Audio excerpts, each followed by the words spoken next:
আল্লাহর নবী বলেন, ইন্নাল্লাযী লাইসা ফী জাওফিহি শাইউম মিনাল কুরআনি কাল বাইতিল খারিব, যেই স্মৃতির ভিতরে, যেই দেহের ভিতরে কোরআন নাই, ওই দেহটা একটা বিরান বাড়ির মতো, একটা পোড়ো বাড়ির মতো। যেই বাড়িতে মানুষ থাকে না, এটাকে বিরান বাড়ি বলে। তো যেখানে মানুষ থাকে না, এটা একটা বাড়ি কিন্তু মানুষ নাই, এই বাড়িতে কি থাকে বলেন তো? বলেন। এই কথার জবাবে প্রায় লোকেরা বলে যে ভূত থাকে। আপনারা এই বিষয়ে একেবারে নিশ্চিন্ত হন, পৃথিবীতে ভূত আর পেতনি বলে কিছু নেই। খামোখাই আপনারা ভয় পান, ভূত পেতনি নেই। যে ঘরে মানুষ নাই সেখানে চামচিকা থাকে, সেখানে বিচ্ছু থাকে, সাপ থাকে, সেখানে এই ধরনের সরীসৃপ এগুলি থাকে। এখন যেখানে যেই দেহের মধ্যে কোরআন নাই, সেই দেহটা বিরান বাড়ির মতো। আমাদের শিক্ষাঙ্গনগুলিতে এক সময় এর মনোগ্রামগুলিতে লেখা ছিল ইকরা বিস্মি রাব্বিকাল্লাযী খালাক, লেখা ছিল রব্বি জিদনি ইলমা, লেখা ছিল না? ছিল। নবী করিম সাল্লাল্লাহু আলাইহি ওয়াসাল্লাম তার নবুয়তের শুরুতে তিনি তিনটি বিষয় মানুষকে দাওয়াত দিয়েছেন। এর একটি হলো তাওহীদ, একটি হলো রিসালাত, আর একটি হলো আখিরাত। তাওহীদ বলতে তিনি বুঝাইছেন সার্বভৌমত্বের মালিকানায় আল্লাহর সাথে কোনো শরীক নাই। কথা বুঝতে পেরেছেন? সার্বভৌমত্ব, ক্ষমতা এবং তার কর্তৃত্বে আল্লাহর সাথে কোনো শরীক নাই। এই কথা বিশ্বাস করার কোনো উপায় নাই যে সকল ক্ষমতার উৎস জনগণ। এই কথা বলা এবং বিশ্বাস করা মুসলমানদের কোনো সুযোগ নাই। সকল ক্ষমতার কর্তৃত্বে কেবলমাত্র, একমাত্র, শুধুমাত্র মালিককে। আল্লাহ পাক বলেছেন আন্নাল কুওয়াতা লিল্লাহি জামিআ, সমস্ত ক্ষমতার উৎস কেবলমাত্র কে? আল্লাহ পাক। এটি হলো নবী করিম সাল্লাল্লাহু আলাইহি ওয়াসাল্লামের প্রথম দাওয়াত। দ্বিতীয় দাওয়াত হলো নবী করিম সাল্লাল্লাহু আলাইহি ওয়াসাল্লাম বলেছেন আমি হচ্ছে আল্লাহ রসুল, আল্লাহ রসুল হিসেবে আমাকে প্রেরণ করেছেন। 3 নম্বরের দাওয়াত ছিল এই যে এই দুনিয়া এরকম থাকবে না, এই দুনিয়া ধ্বংস হবে এবং আমরাও একদিন মরে যাব। মরার পরে মাটিতে মিশে যাব, গলে যাব। এরপরে আবার আল্লাহ পাক আমাদেরকে উঠাবেন এবং কিয়ামতে আল্লাহর কাছে আমাদেরকে জবাবদিহি করতে হবে। এই 3টি বিষয় নবী করিম সাল্লাল্লাহু আলাইহি ওয়াসাল্লাম মক্কি জিন্দেগিতে মানুষের সামনে এই দাওয়াত পেশ করেছেন এবং কোরআনে কারিমও এই কথাগুলি এইভাবেই নাজিল হয়েছে। আল্লাহ পাক কোরআনে কারিমে বলছেন وَلَئِنْ سَأَلْتَهُمْ مَنْ خَلَقَ السَّمَاوَاتِ وَالْأَرْضَ لَيَقُولُنَّ خَلَقَهُنَّ الْعَزِيزُ الْعَلِيمُ। তাদেরকে যদি প্রশ্ন করা হয় কে আকাশ সৃষ্টি করেছে, কে জমিন সৃষ্টি করেছে, তাহলে তারা বলবে, এবং তোমাদেরকে কে সৃষ্টি করেছে, তার জবাবে তারা বলবে পরাক্রমশালী আল্লাহ রব্বুল আলামিন, তিনি সৃষ্টি করেছেন। ফেরাউনও কিন্তু কোনোদিন বলে নাই যে আকাশ আর জমিন আমি সৃষ্টি করেছি। নমরুদও কোনোদিন বলেনি আকাশ আর জমিন আমি সৃষ্টি করেছি। কেউ নিজেকে স্রষ্টা বলে কেউ দাবি করেনি। এইভাবে করে আল্লাহ পাক বলছেন তাদেরকে যদি এই প্রশ্ন করা হয় وَلَئِنْ سَأَلْتَهُمْ مَنْ نَزَّلَ مِنَ السَّمَاءِ مَاءً فَأَحْيَا بِهِ الْأَرْضَ مِنْ بَعْدِ مَوْتِهَا لَيَقُولُنَّ اللَّهُ। আল্লাহ পাক বলেন তাদেরকে যদি প্রশ্ন করা হয় আকাশ থেকে কে পানি বর্ষণ করছে এবং এই পানি দিয়ে মৃত্যু জমিনকে কে জিন্দা করে দিল, এই প্রশ্ন যদি করা হয় তারা বলবে আল্লাহ। কি জবাব দেবে বলুন? আকাশ থেকে পানি বর্ষণ কে করে? জমিন, এই মরা জমিনকে আকাশের পানি দিয়ে, বৃষ্টির পানি দিয়ে জমিনটাকে সিক্ত করে দিয়ে ফসল উৎপাদনের ব্যবস্থা কে করে দেন? কাফেররা এটাকে অস্বীকার করতো না। এরপরে যদি তাদের জিজ্ঞেস করা হতো وَلَئِنْ سَأَلْتَهُمْ مَنْ خَلَقَهُمْ لَيَقُولُنَّ اللَّهُ, যদি প্রশ্ন করা হতো তোমাদেরকে কে সৃষ্টি করেছে? তার জবাবেও তারা বলতো আল্লাহ। এই আল্লাহর ব্যাপারটি নিয়ে তারা কোনো প্রশ্ন তুলতো না, যে আমরা সৃষ্টি করেছি কথা বলতো না। নবী করিম সাল্লাল্লাহু আলাইহি ওয়াসাল্লামের রিসালাত সম্পর্কেও তারা, তিনি মিথ্যা কথা বলছেন নাউজুবিল্লাহ, একথা বলতেও তারা সাহস পাইতো না, যেহেতু সারা সমাজ তাকে আল আমিন বলেছে, সাদেক বলেছে। 40 বছর পর্যন্ত লোকেরা তাকে সাদেক, সত্যবাদী, আল আমিন বলেছে। আল্লাহ পাক তাকে সেইভাবেই তৈরি করেছেন। যে বিষয়টি নিয়ে তাদের মধ্যে সব থেকে চিন্তা ছিল, যেটা নিয়ে তারা সব থেকে বেশি গবেষণা করত, সেটি হলো নবী করিম সাল্লাল্লাহু আলাইহি ওয়াসাল্লাম যখনই বলেছিলেন যে পরকাল আছে, আখিরাত আছে, এইটা নিয়ে তাদের মাথায় যন্ত্রণা সৃষ্টি হলো। হাটে মাঠে ঘাটে তারা যেখানেই যেত, খালি তারা আলোচনা করতো, শুনছো কথা, আমরা নাকি মরে যাব, তারপরে নাকি আমাদেরকে আল্লাহ পাক কিয়ামতে উঠাবেন, এবং সেইখানে নাকি আমাদের সমস্ত কিছু জিজ্ঞাসা করা হবে, ওইখানে নাকি সব কথার জবাব দেওয়া লাগবে। এমন কথা বাপের কাছেও শুনি নাই, দাদার কাছেও শুনি নাই, কি সব আজে বাজে কথা এখন আমরা শুনতেছি। এই জাতীয় তারা ঠাট্টা বিদ্রুপ ইত্যাদি করত। ঠিক এই ধরনের একটি প্রেক্ষাপটে আল্লাহ পাক সূরা নাবা অবতীর্ণ করলেন। পড়েন আমার সাথে, আউযু বিল্লাহি মিনাশ শাইতানির রাজীম, বিসমিল্লাহির রাহমানির রহিম। শয়তানের ওয়াসওয়াসা থেকে পানাহ চাই, পরম করুণাময় আল্লাহ রাব্বুল আলামিনের নামে শুরু করছি।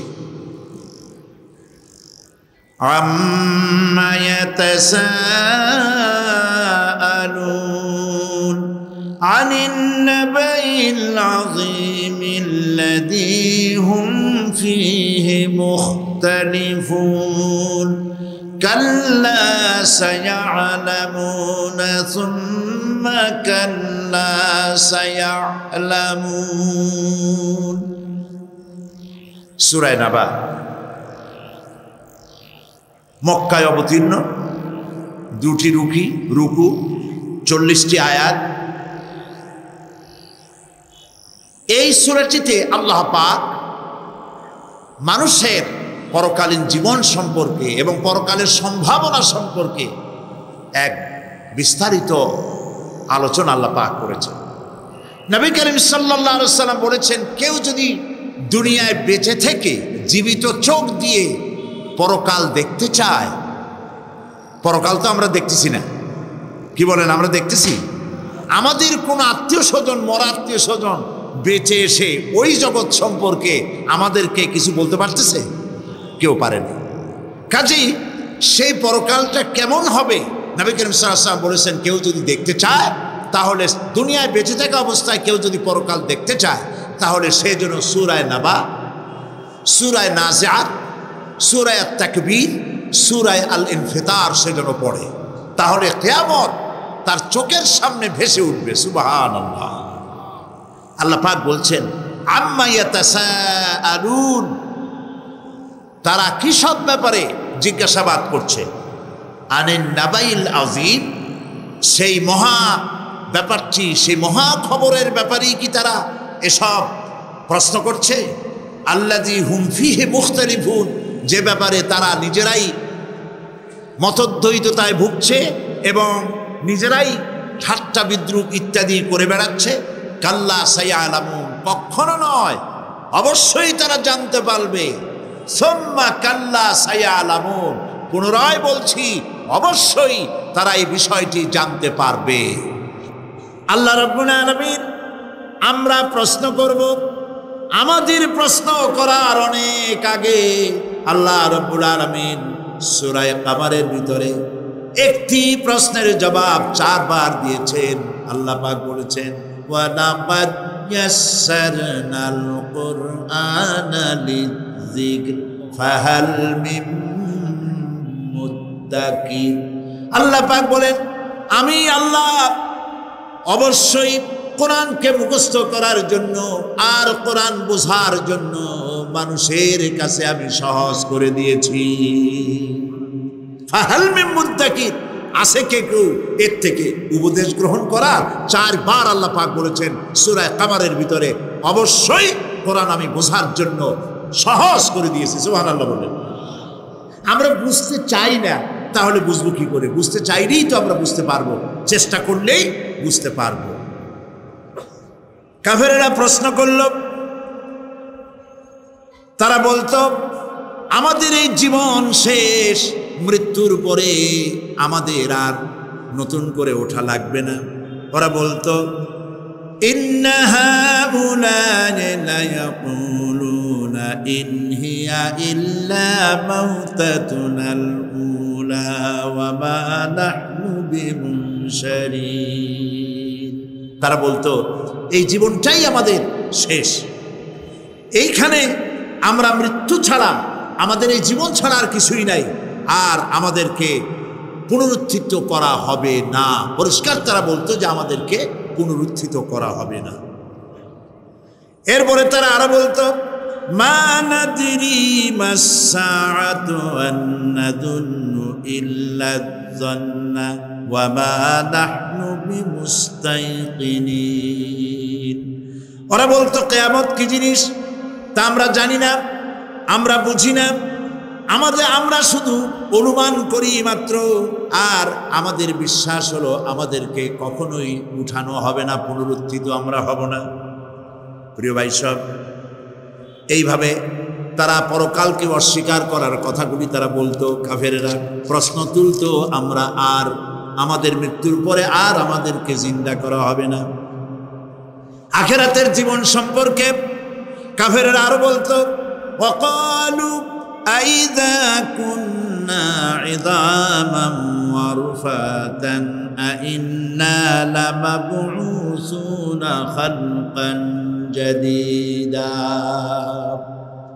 তারা বলতো যে আমরা মরে যাওয়ার পর আমাদের গোশতগুলি মিশে যাবে, হাড্ডি গুড্ডিগুলি পচে যাবে, এরপরে আমাদেরকে নতুন করে চিন্তা করা হবে। এটা মাথার মধ্যে ঢোকে না, কি আশ্চর্য ধরনের কথাটা হবে কি করে? হযরত আদম আলাইহিস সালাম কোনো আর্গুমেন্টের কাছে গেলেন না, কেঁদে কেঁদে অস্থির হয়ে যাচ্ছেন। আল্লাহ রাব্বুল আলামিন যখন প্রশ্ন করবেন আদম রে আমার হুকুম ভাঙলি কেন, অমান্য করলি কেন, কি জবাব দেব? আর ঠিক সেই মুহূর্তেই রব্বুল আলামিন প্রশ্ন করলেন আদম রে আমার হুকুম অমান্য করলে কেন? হযরত আদম আলাইহিস সালাম কোনো বুদ্ধির আশ্রয় না নিয়া তার জ্ঞান তাকে বলে দিল, আল্লাহ তাকে কালেমা শেখায় দিলেন।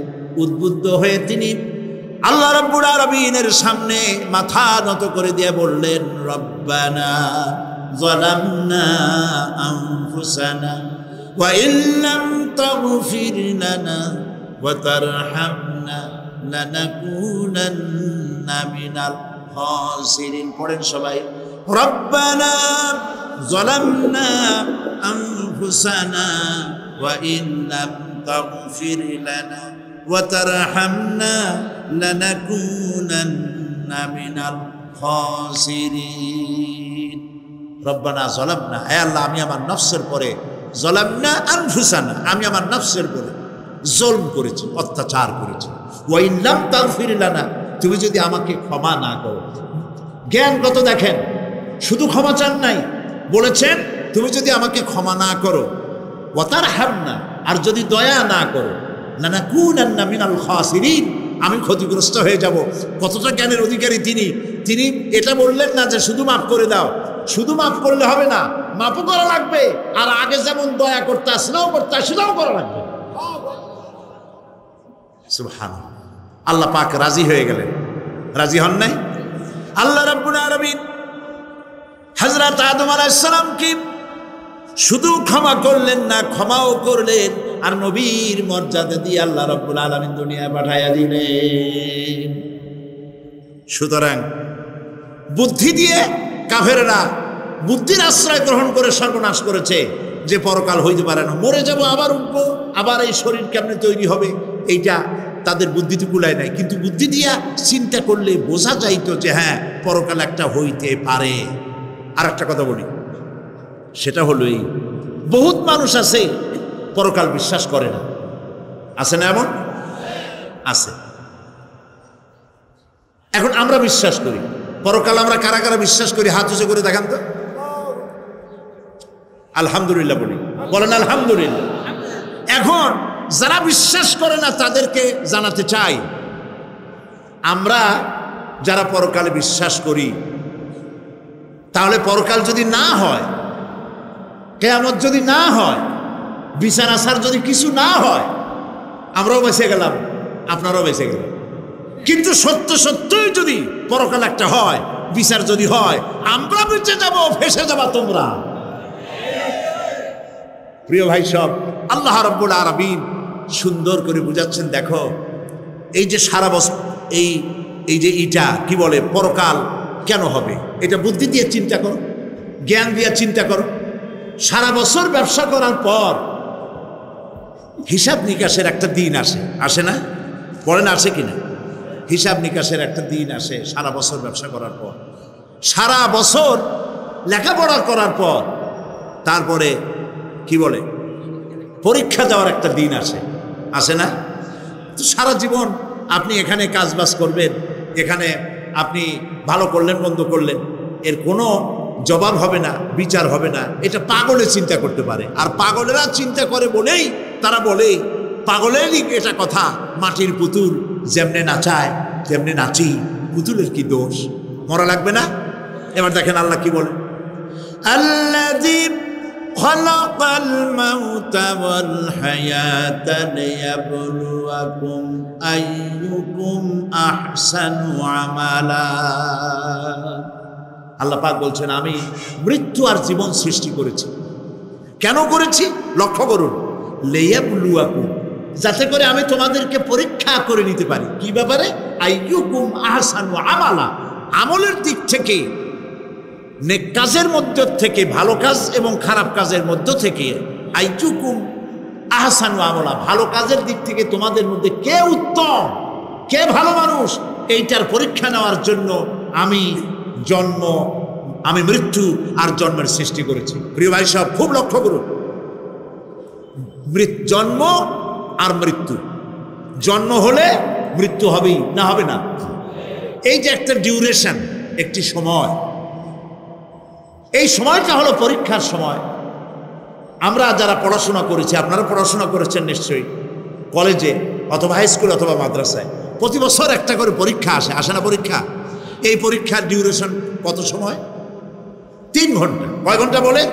3 ঘন্টা। এই 3 ঘন্টা পরীক্ষা দিতে গিয়ে আপনারা কি কোনো ছাত্রকে দেখেছেন যে প্রশ্নপত্র সামনে নিয়ে গল্প করতেছে, প্রশ্নপত্র সামনে নিয়ে তাস খেলে, জুয়া খেলে, আর একদিকে তাকায় থাকে? প্রতিটি মুহূর্ত সে কাজে লাগাচ্ছে, প্রতি মুহূর্ত কাজে লাগাচ্ছে। 3 ঘন্টা পুরা হওয়ার 2 ঘন্টার মধ্যে পরীক্ষা তার শেষ হয়ে গেছে, কিন্তু সে চলে যাচ্ছে না, বাকি আরো 1 ঘন্টা আধা ঘন্টা রিভাইজ করতেছে। সে যা যা পরীক্ষা দিয়েছিল প্রশ্ন অনুযায়ী জবাবগুলি ঠিক হয়েছে কিনা সে মিলিয়ে দেখে। কারণ কি? কারণ হলো এই পরীক্ষা যদি ফেল করি, বাপ মায়ের কষ্ট করা পয়সাগুলি বিফলে চলে যাবে, আমি চাকরি পাবো না, আমার জীবনটা 1 বছরের জন্য নষ্ট হয়ে যাবে। এই জন্য সে এত খাটাখাটনি করে পরীক্ষায় ভালো ফল করার জন্য সে পরীক্ষা দেয়, এবং পরীক্ষার রেজাল্ট এই পৃথিবীতেই হয়। ঠিক কিনা বলে? খাতা দেখতে যতদিন লাগে তারপরে পরীক্ষা হয়। খুব লক্ষ্য করুন, আমাদেরও একটা পরীক্ষা চলতেছে এই পৃথিবীতে, সকলে।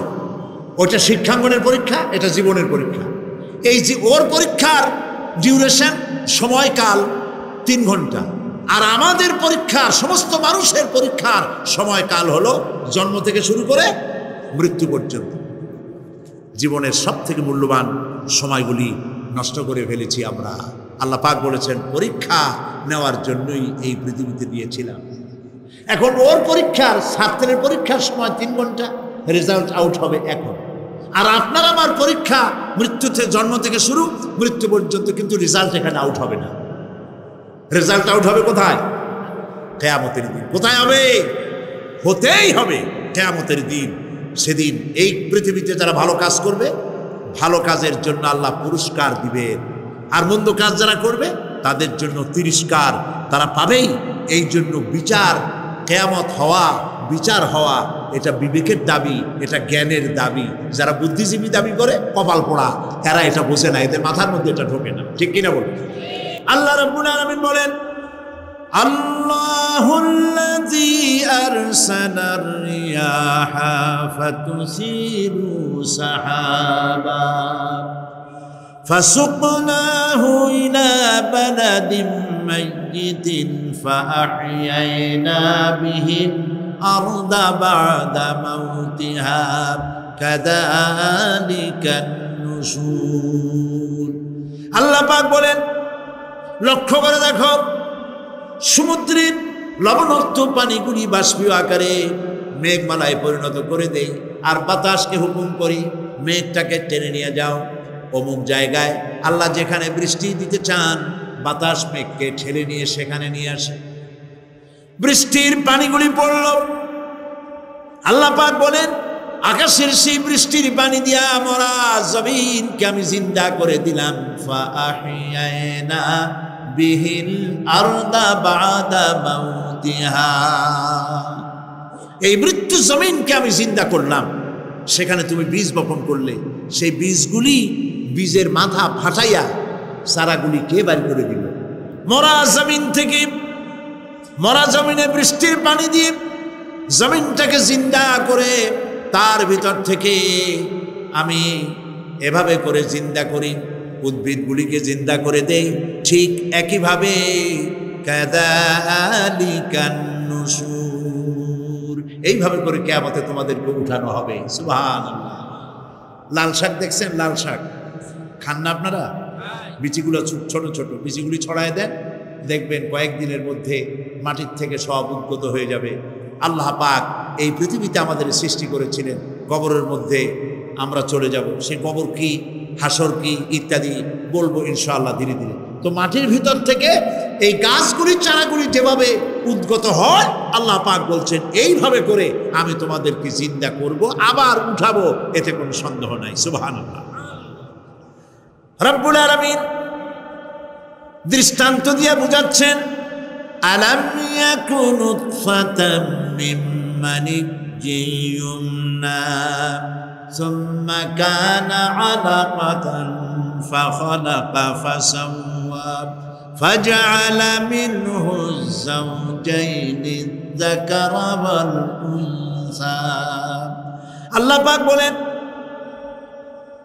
মানুষকে নিকৃষ্টতম মাতৃগর্ভে নিক্ষিপ্ত এক ফোঁটা পানি ছিল না, আমি তার থেকে আকার আকৃতি দিয়ে সুগঠিত করে মানুষের আকার দান করেছি, আর মায়ের পেটের ভিতরে আমি নারী আর পুরুষ বানাইছি, কন্যা সন্তান এবং পুত্র সন্তান বানাইছি। সুবহানাল্লাহ।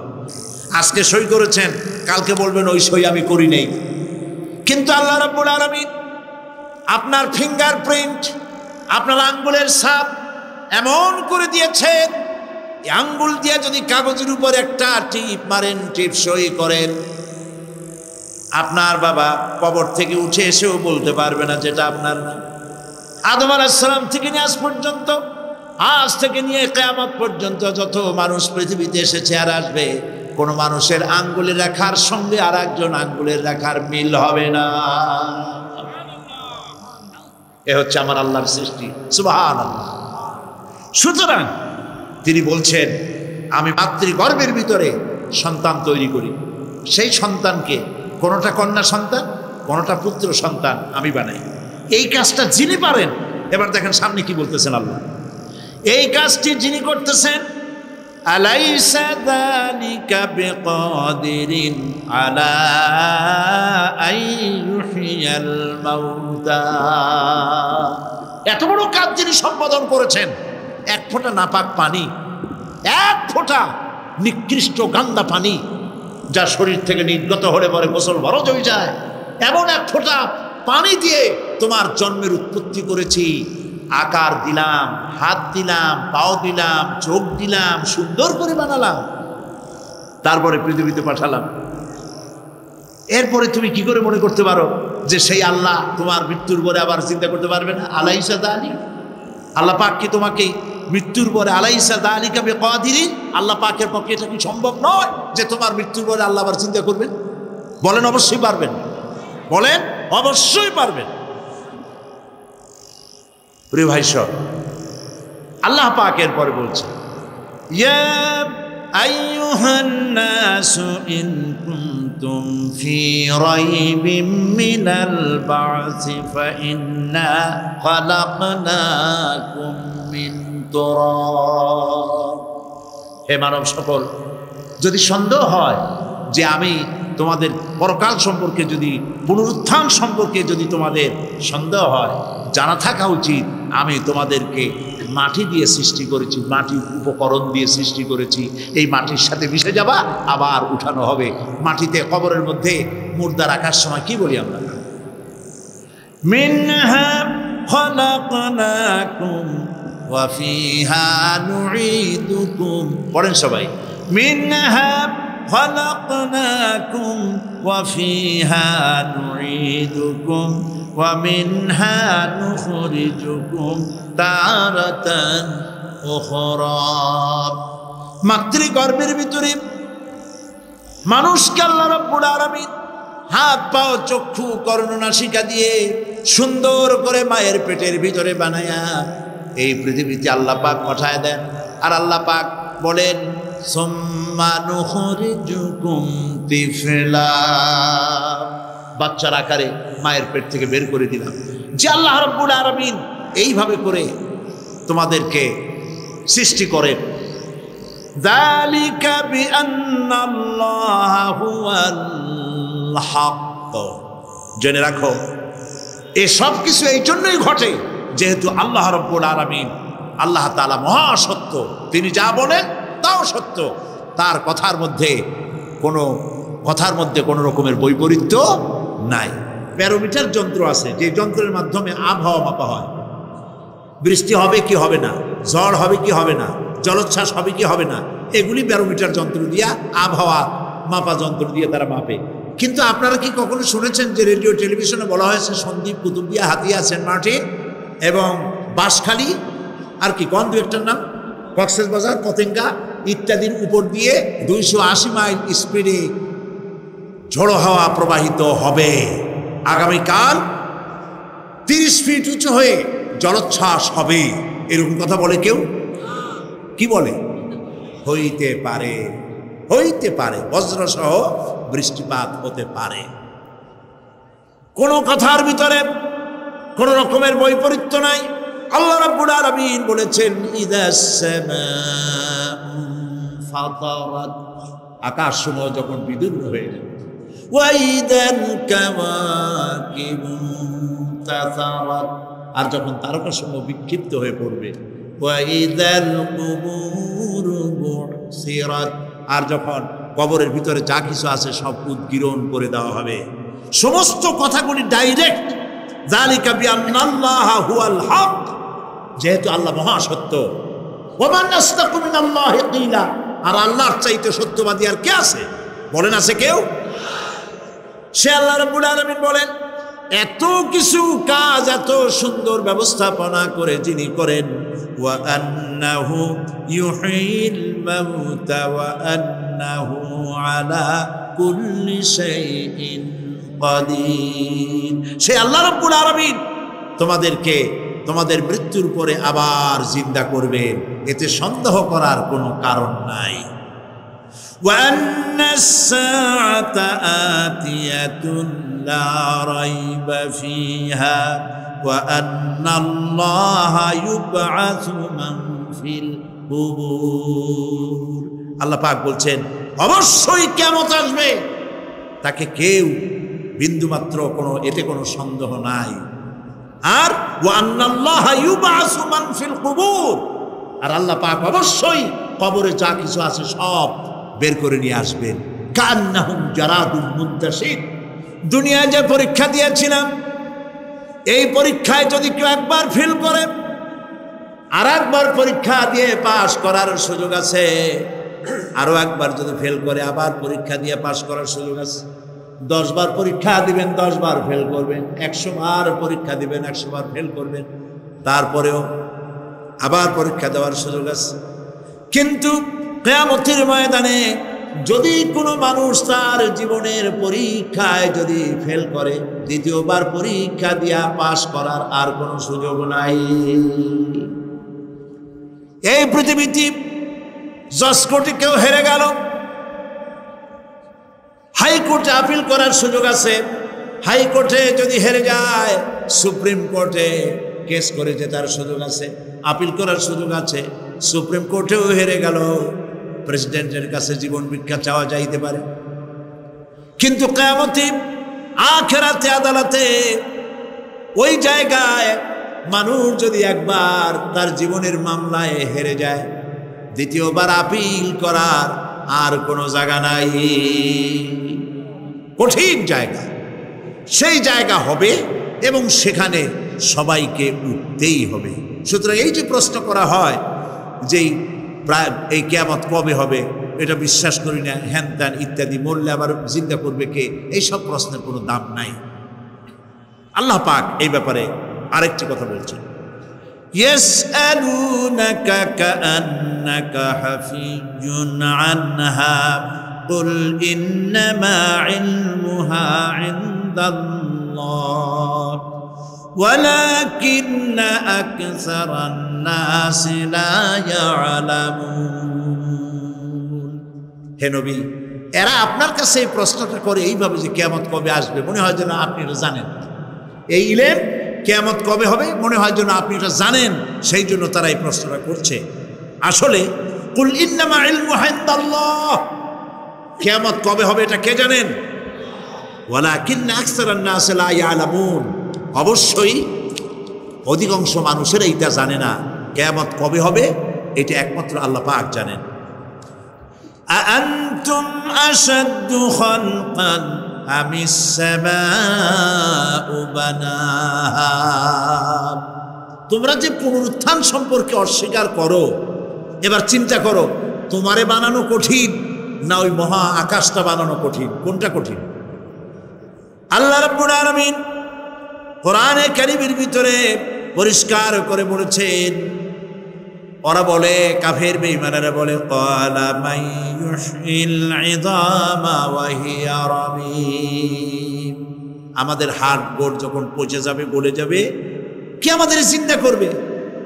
জবাবে আল্লাহ পাক বলেন, হে নবী আপনি বলুন, কুল ইউহয়িয়াল্লাযী আনশাহা আউওয়ালা মাররা, আপনি বলে দিন যে আল্লাহ রাব্বুল আলামিন একবার তোমাকে সৃষ্টি করেছেন, প্রথমবার যিনি সৃষ্টি করেছেন, দ্বিতীয়বার মৃত্যুর পরে আবার তিনি জিন্দা করবেন। কেন বিশ্বাস করেন? সুতরাং এই যে আল্লাহ পাক মানুষকে মৃত্যু জীবন দিয়েছেন, এই জীবনের পরে মৃত্যু, মৃত্যুর পরে আবার আমাদের সকলকে উঠতে হবে এবং আল্লাহ পাকের দরবারে আমাদেরকে উপস্থিত হতে হবে। এই কথাগুলি যারা অস্বীকার করে, পরকাল যারা মানে না, তাদের সম্পর্কে আল্লাহ পাক বলছেন, والذين كذبوا بآياتنا ولقاء الآخرة حبطت أعمالهم। আল্লাহ পাক বলেন, যারা পরকালকে অস্বীকার করেছে, আখিরাত যারা মানে না, তাদের জিন্দেগীর সকল আমলগুলিকে আল্লাহ পাক বরবাদ করে দিবে। পরকালের বিশ্বাসের উপরে ভিত্তি করেই মানুষের চরিত্র ভালো হইতে বলেন পারে। আল্লাহ রাব্বুল আলামিন বলেন, ওয়াত্তুর ওয়া কিতাবিম মাসতুর ফি রাক্কিম মানশুর ওয়াল বাইতিল মা'মুর ওয়াস সাকফিল মারফু' ওয়াল বাহরিল মাসজুর ইন্না আযাবা রাব্বিকা লাওয়াকি' মা লাহু মিন দাফি'। সূরা তুর। আল্লাহ পাক বলছেন, তুর পাহাড়ের শপথ, তুর পাহাড়ের শপথ, সেই প্রকাশ্য পবিত্র গ্রন্থের শপথ যা লিপিবদ্ধ রয়েছে মুসলিম ঝিল্লিতে, চর্ম ঝিল্লিতে লিপিবদ্ধ রয়েছে। আরো শপথ বাইতুল মামুরের, আরো শপথ সুউচ্চ আকাশের, আরো শপথ উচ্ছ্বাসিত তরঙ্গায়িত সমুদ্রে। আল্লাহ রাব্বুল আলামিন সূরা ইয়াসিনের মধ্যে বলেছেন লাশ-শামসু ইয়ানবাগি লাহা আন তুদরিকাল কমারা ওয়ালাল লাইলু সাবিকুন নাহার ওয়া কুল্লুন ফি ফালাকিন ইয়াসবাহুন। সূর্য চন্দ্রের অধিকার নষ্ট করতে পারে না। রাত দুপুরের সময় সূর্য উঠবে না, দিনের দুপুর বেলায় চন্দ্র উদিত হয়ে সূর্যের আলোকে নিষ্প্রভ করতে পারে না। চন্দ্র সূর্যের আগে যেতে পারে না, সূর্য চন্দ্রের আগে যেতে পারে না। কারো গায়ে কারো ধাক্কা লাগে না। অসংখ্য তারকারাজি উড়ে বেড়াতেছে, কারো সাথে কারো কোনো ধাক্কা নাই, কোনো সংঘর্ষ নাই। মহাশূন্যের উপরে সূর্য চন্দ্র যেমন ঘোরে, ওয়া কুল্লুন ফি ফালাকি ইয়াসবাহুন, চাঁদ আর সূর্য যেমন ঘোরে, মহাশূন্যে যা আছে তাও ঘোরে। এই পৃথিবীটা মহাশূন্যের উপরে, গোটা পৃথিবী সমস্ত সমুদ্র আর মহাসমুদ্র নিয়ে সব ঘুরতেছে। সুবহানাল্লাহ।